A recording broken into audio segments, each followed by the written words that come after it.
Biz bu bölgeyi kaybetmek zorunda kalıyoruz. Yoksa aman Allah'ım. Biraz tehlikeli olma bakın.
He.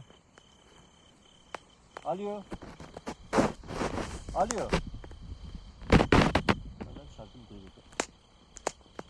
Alo. Ne arıyor? Dere sende mi? Tamam. Benim şarjım biterse ben de burada beklemem. Ben giderim.